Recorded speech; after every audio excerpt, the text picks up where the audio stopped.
It's 1900, and George Bernard Shaw is pondering the future. Science and technology are reshaping the world in astonishing ways. To many, the future looks bright. Shaw's prediction? In the 21st century, humans will only need to work 2 hours a day. Most of our time will be devoted to leisure and pleasure. 30 years later, John Maynard Keynes agreed.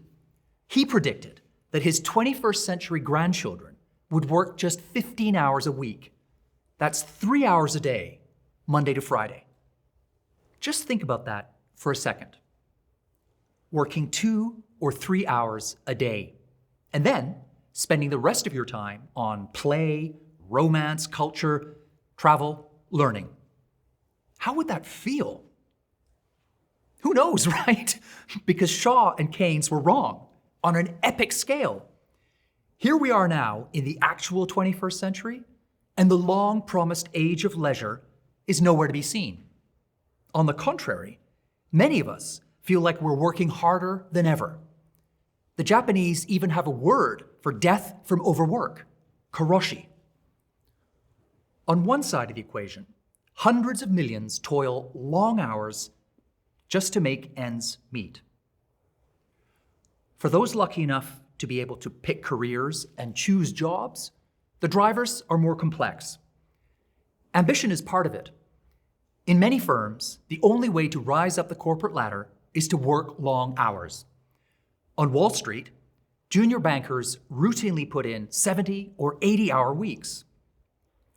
At the same time, working hard now has cultural cachet. It's proof that you belong at the top table in the global economy. Films like The Wolf of Wall Street glorify the workaholic hustle. Working longer can also mean earning more. That bestows status, which humans crave. It helps buy stuff, which we also crave. Technology plays a part too. In the past, when you left work, you were largely free. Colleagues, clients, even the boss had few ways to reach you. Today, thanks to tech, we are constantly tethered to the office. This creates the temptation and the expectation to work all the time, everywhere. This is especially true since the rise of remote working. Studies suggest that home-based workers stay logged in an extra 2.5 hours per day, which is a problem, because too much work takes a toll on your health. It increases the risk of suffering a stroke or heart disease. The World Health Organization estimates that working more than 55 hours a week kills 745,000 people a year globally. That's more than half the number of people who die in traffic accidents. When work is too onerous, you also lack the time and energy for loved ones, leisure, and all the other stuff that makes life worth living. The truth is that having it all is a mirage. You can't work around the clock and enjoy a full private life. Eventually, something has to give. That's why a pushback against overwork is gathering steam across the world.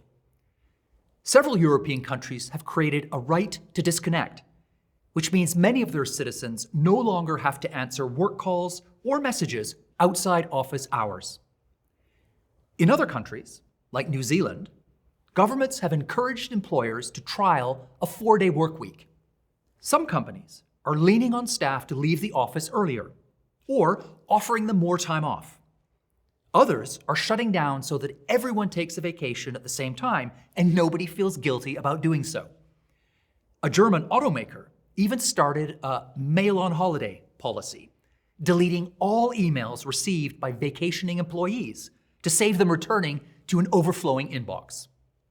When done right, all these moves can contribute to staff feeling happier, healthier, and more productive. We may never reach the nirvana of leisure and pleasure once predicted by the likes of Shaw and Keynes, but we can strike a much better balance between working and not working.